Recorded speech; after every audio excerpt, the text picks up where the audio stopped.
Hey everyone, Caught once again, and welcome back to the next movie review for for a part of my birthday month of June, also for anime month. Like I said, I wanted to get a couple of movie reviews in, so did a couple of them. Like I enjoy like that short film, um, Punisher: Dirty Laundry, and then that piece of shit film, Minecraft movie, one of the worst movies I've seen this year. Fuck that film. But here I want to get back.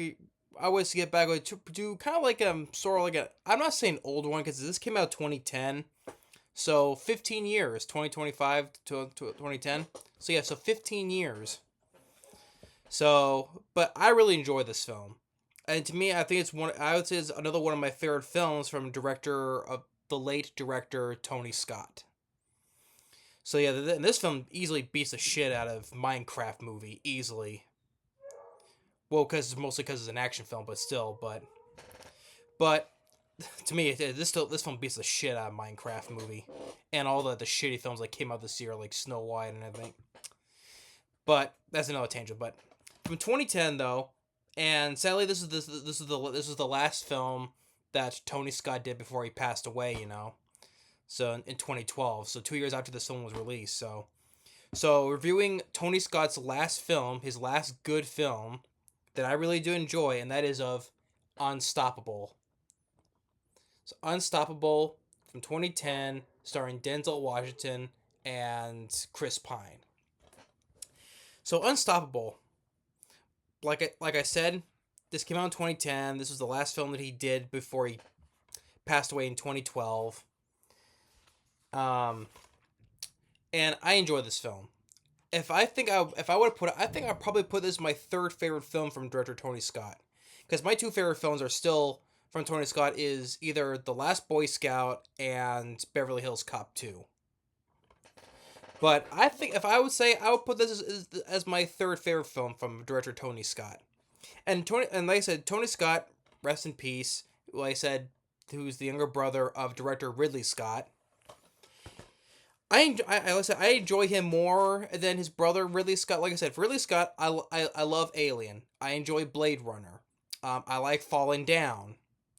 Actually, did you know? No, so not Falling Down.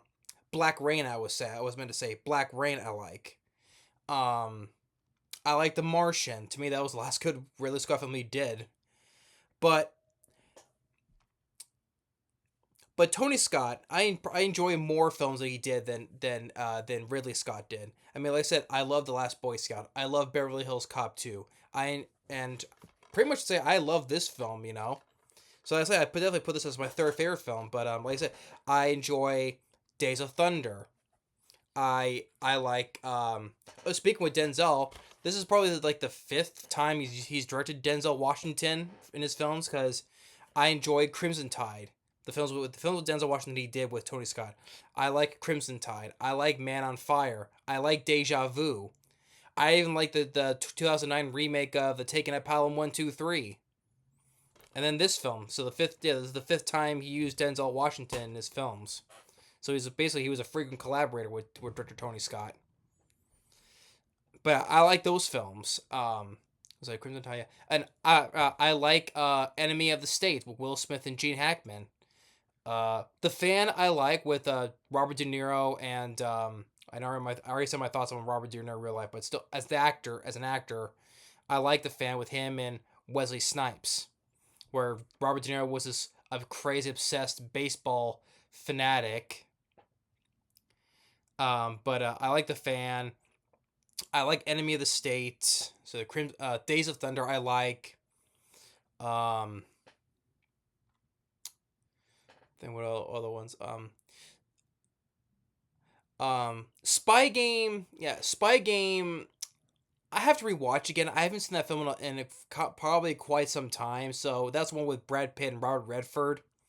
I have to rewatch that again though, because those are good actors I like too though. But that's one I have to rewatch again. I overall I think the weakest film that he's done to me I think it's his weakest film is Domino. That one had starred Keira Knightley, Mickey Rourke, and Edgar Ramirez. To me, I think that yeah, that to me, I think that's easily his weakest film. Yeah, to me, easily that's his weakest film though. But overall, I still I enjoy Tony Scott. Rest in peace to him. He was a great director. I would even put him as in my top. He's in my also in my top 5 favorite directors of all time. He's up there with John Carpenter, Steven Spielberg, even Peter Hyams. So yeah, I love director Tony Scott. I enjoy pretty much almost all of his movies. But getting back into this film, 5 minutes in, but I'm getting back to this film. I love this film, and to me, yeah, I would put this as my third favorite film from director Tony Scott. So this came out in 2010, pretty much almost in the Thanksgiving time. It made quite a bit of money, but it wasn't that big of a hit though, as pretty much like a budget between 68 to 85 million, or if not 100. It made about 80 some million in the U.S. and worldwide about 167 million. So it wasn't wherever the budget between. I would pretty much say it's 68 though, but I could be wrong though. But I'll just put it for now 68. So it wasn't that huge though, but at least I think maybe it was a modest hit, I would say.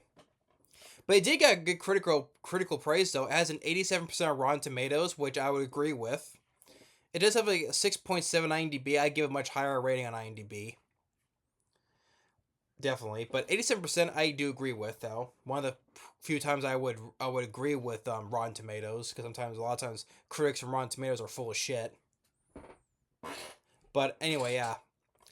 And Chris Pine, I'm not overall big on Chris Pine because I'm not a fan of his. I am not a fan of his Captain Kirk from the new Star Trek movies. I am not a fan of his Captain Kirk. But and also I think he was absolute shit in that Disney musical Into the Woods. He was horrible in that.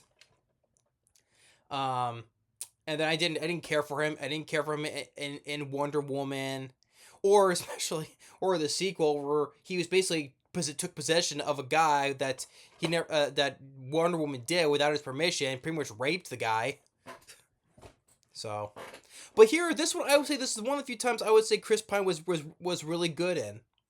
So yeah, I think in this film, Chris Pine, he did a good job in this film. I did. I think to me, it's one of his better movies. Definitely one of his better movies. And Denzel Washington, A-list actor, great actor, and he also did a solid job too. And as for the supporting cast, you got Rosario Dawson, who also an actress that I like. You got Kevin Dunn, who's been in quite a few films. He was, of course, that film right there, Godzilla as Colonel Hicks. He had an uncredited role in Beethoven's Second, the one who had Missy that Debbie Mazar took away for their divorce because of their divorce. He only had a small role in that though. Of course, he would play Shia LaBeouf's father in the first 3 Transformer films. But I like Kevin Dunn. He also had a role in Steven Seagal's Marked for Death. But Kevin Dunn, I thought he's a decent actor as well. You have Ethan Suplee, which he also starred a couple of other Denzel Washington films as well. One of them was John Q, which that was 2002, so he was a little more heavier in that movie though. But he was in that film as well. Worked at the hospital as a security guard.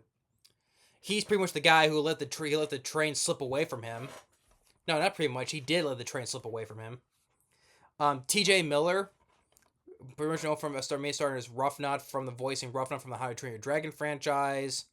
The first 2 Deadpool films was Weasel, Ready Player One, Yogi Bear, same year as this film, Yogi Bear. Many other films as well though. And I like T.J. Miller, so he has a supporting role too. Other ones that I reckon know. Lou Temple as a character that named Ned, who's like the lead welder who's driving his truck, keeping an eye on the train. I remember he played Axel from season 3 of The Walking Dead. So he's in this as well. This is before The Walking Dead though, before it premiered. Well, when the first season premiered came out. But overall, they would say pretty much decent cast, you know, a supporting cast. 10 minutes in, I'm not talking about the plot. Sorry. But so the story is, in Philadelphia, Ethan Suplee, um, he and T.J. Miller, they're about to get this train started. They're taking out this train, which is this big red one, triple seven, no 777, 777, and they're getting Ethan Suplee. He's in the pad, and T.J. Miller's outside, right? It's pretty much, if they say it's like a 39 cars, but it looks a lot shorter than 39 cars though. But Ethan Suplee sees that he's in the cab. He sees a switch has not been switched, so he steps out. He says he put it it says the independent brakes or the independent throttle, so he can get out while it's still going slow. But then the controls, pretty much the controls pretty much pulls a maximum overdrive. You know, all the vehicles, the gears shift by themselves. It pretty much pulls a maximum overdrive and goes to full throttle, full power, and then eventually it gets away. It gets away from Ethan Suplee as the character named Dewey. His name is Dewey, so it gets away from him, and that's pretty much the start of the movie. So it just basically the film, it just takes off right from the very start, you know. So it's already got started right from the beginning. So they have to tell Rosario Dawson. They think it's a coaster because it's going very slow though, but it's not. It's under power, so it's full steam ahead basically. And then with Chris Pine, he is being transferred to work with Denzel Washington on Train 1206 to work with him. And Denzel Washington, he's a guy who's an engineer who's been railroading for 28 years. He's a veteran, and then Chris Pine first meets him, and this guy here named Judd Stewart. We see him later though. He's like, and Chris was like, "Is there a problem?" Nah, I don't like working at a damn daycare center. And Chris was like, "Well, I don't like working in a retirement home either." So, um, they get partnered up together. And with Chris Pine, his marriage is kind of he's married though, but he's kind of like a little bit like it's up in the air because, well, he tells us there's a story which led to like him. He's currently living with his brother, right? Which I'll get into his backstory later. Which right now he's not living with his wife right now. So, and then Denzel Washington, we found that he had a wife who died of cancer 4 years ago, and he has two daughters going to college, and they're working at Hooters. And I like when it says like, "What are they working at?" Hooters. Yeah, Hooters. And you see Chris Pine, like, you see him smile. I was like, "Hey, I see that there. You're blushing. Wipe that smile off your face." And he's like, "Yeah, I'm a fan." So I thought that the Denzel Washington and Chris Pine, they worked well together. And so, and then my with with 777 just keeps on going and going, and so they have to find a way to stop it. You know, it's this big huge runaway train just running through Pennsylvania, and so they have to find a way to stop it. And Kevin Dunn, he's like the guy who's like one of the head of operations of the trains, right? And so they come up with a strategy, and Rosario Dawson, she's the yard master at Fuller Yard, the place where the train was, and so. And she calls the guy Ned, who's like the Lou Temple, and then she tells him to throw a switch, but it's not a coaster. It's already passed. So he's talking with T.J. Miller and Ethan Suplee. And he's like, you two numbnuts are always screwing up. And T.J. Miller gives him the bird. And then so T.J. Miller and Ethan Suplee, they're on another a side track from it. So like T.J. Miller so they get alongside of it. T.J. Miller tries to jump onto the train, but he couldn't. There was like a signal, and he couldn't get to it, and it breaks the truck door, you know, and so and a lot of it I do appreciate. A lot of it is done for real, it's done practical using real trains, and a lot of it was done. I don't say a lot of it was done like out in the open, you know, not green screen. What I'm trying to say, a lot of it you see the train moving through like actual in the actual landscapes, and to me it didn't look like it was green screen, which I do appreciate. They use real trains and do and Tony Scott, I don't think is not the type of guy to use CGI a whole lot though. So he does like to go things practical for the most part. So I do appreciate that. Like the one incident where they try to slow it down with another train, right? And the character Doug Stewart from who said I like working at a damn daycare center. He's pulls up in a train ahead of 777 while they have this guy falling from a helicopter try to land on top of the train so he can get on, but the train 777 bumps the train again. The guy sends the guy flying right into the window. Stunt done for real.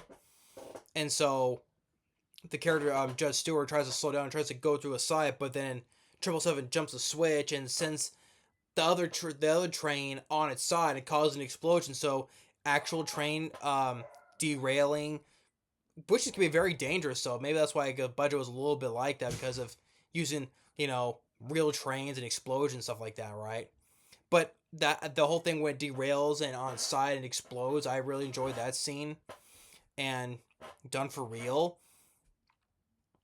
And so and and then back with Denzel and Chris Pine, they're on the same track and it's heading right towards them. Or I forgot to mention, there was this train with kids though, but they get into a siding as they see the train drives past them.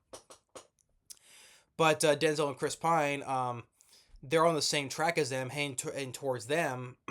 So they get off on a siding as well. But since they had a lot of train, um, um, we see that we see 777 just smash through things. Like first, well, at a crossing, a truck not paying attention hits like a cattle like one of those horse carriages that you hitch on the back of your truck. It's stuck on the track, and so they get the horses out, and then 777 smashes right through it.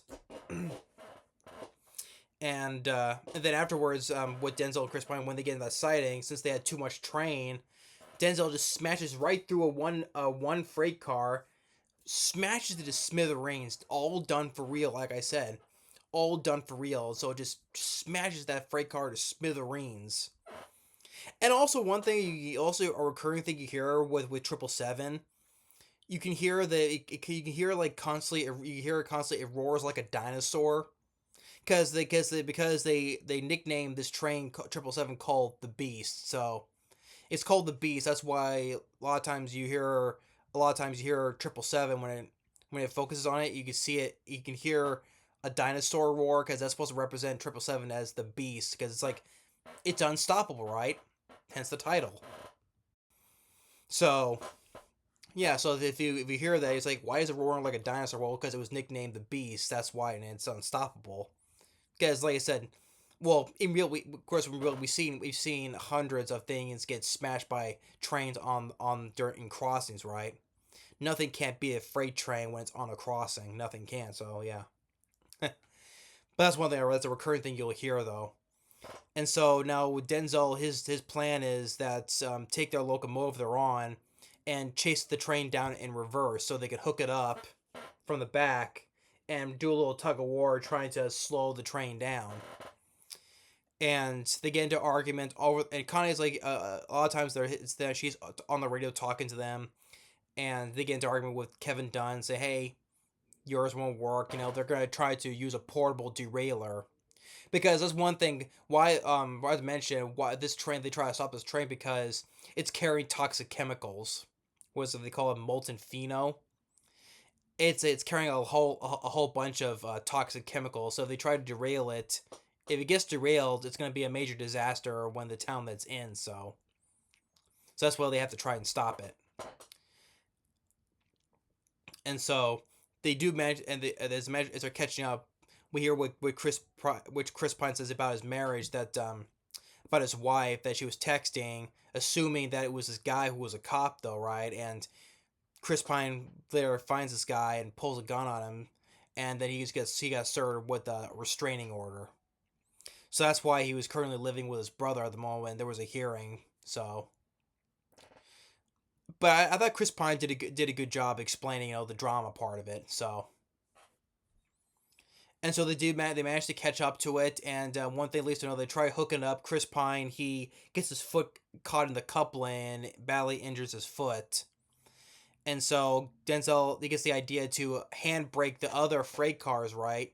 So Denzel gets out there, handbraking each freight car, and you see him running across atop of the train, like I said, manually braking each freight car, and then they lose the locomotive loses the brakes, their brakes explodes, and then they're coming up on this curve. There's this curve in Stanton, and it curves, and especially at the speed it's going, it's gonna fly right off the track at the speed it's going. So I thought I like to see how the way like Tony Scott how he uses it of the camera work right when it's gonna get into the.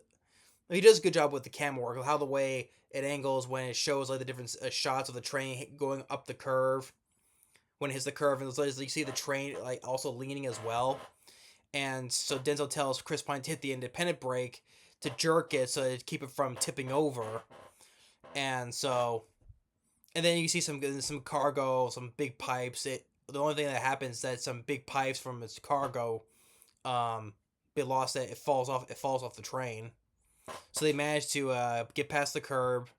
But I said it looked like all done for real. Good stunt work though. Maybe some CG enhancements, maybe though. But look for the most part, it looked like it was done for real. And also gotta explain, this is very shitty looking artwork. This is like something that never happens.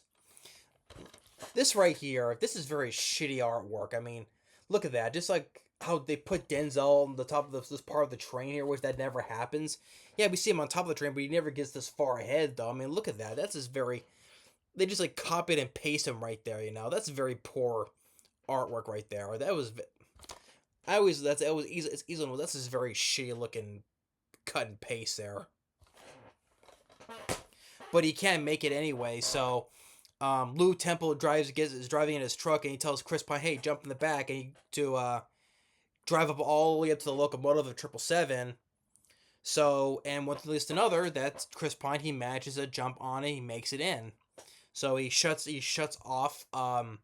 Manages to shut off the train, and now him and Denzel are now called heroes, and so and now he ends up getting back with his wife and his son, and they're all being called heroes.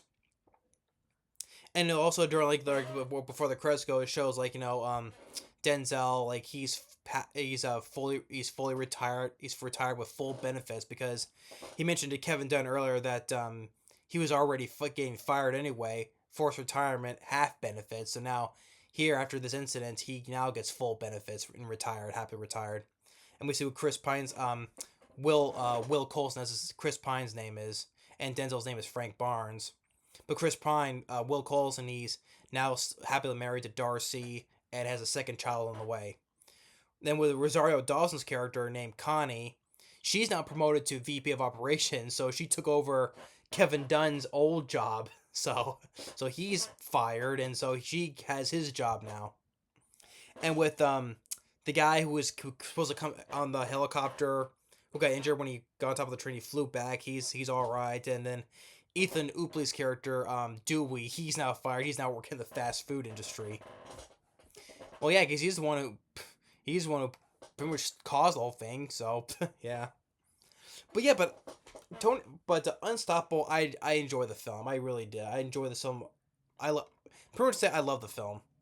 And Tony Scott, for his last film, he did a good job. Rest in peace to him. He made one last good film, and the music I mentioned some of the music by who did the music? Henry Grayson Williams. I thought the music, I enjoy the film. I like the score to the film. That's what I'm trying to say. Yeah. And a lot of times with the action, when it's there, it looks like it's a lot of the trains done with real trains, real explosions, done practically. Maybe at the stand curve, maybe it's like CG. It looked like CG, but to me, it looked like for the most part, it looked like it was done for real. And he does, and also like I said, good. Once again, good camera work. Cause I like how sometimes the cinematography, I would say. Sometimes I do like some how Tony Scott usage of his. That's why I prefer him over his brother Ridley Scott, because I like some of the usage of the camera usage he does, his style of film. So that's one thing I would say above Ridley Scott, how Tony Scott's usage of his style in camera work, I would say. And I thought the cast did a good job. I was like Denzel Washington, he did a very solid job, and Chris Pine, I would say he one of the few times I would say he did a good job. Probably one of his better films, I would still say. I thought Rosario Dawson, I like as an actress. She did a good job, and same with the supporting cast. I mean, Kevin Dunn for the supporting roles like Ethan Suplee and T.J. Miller. Um, Lou Temple, I would say. But yeah, Unstoppable, I enjoy this. I will put this as my third favorite film from director Tony Scott. Like I said, so I put this as this, and either I would say yeah, put this as this, then Beverly Hills Cop 2, and then The Last Boy Scout.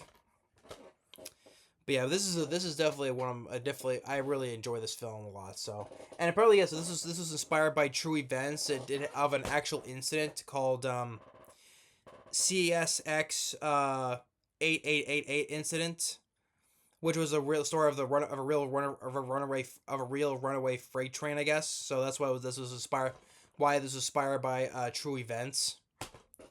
And so it got a lot of praise. It was nominated for it was even nominated for an Oscar for best sound editing, but it lost to Inception. Um, Also with critical wise, director Quentin Tarantino, he praised the film, even director Christopher Nolan as well, which they said this was kind of an influence for his film Dunkirk. So cool, at least this film, like a couple of well-known directors praised this film, so that's good. But yeah, so yeah, Unstoppable, Tony Scott's last film. I really did enjoy the film. Especially I like trains, so it was fun to see a nice fun, pretty much the only fun film about a runaway train. So, but yeah, that's Unstoppable, and rest in peace to Tony Scott. Thanks for watching. Stay tuned for more. Continue on for Anime Month, and we'll see you next time.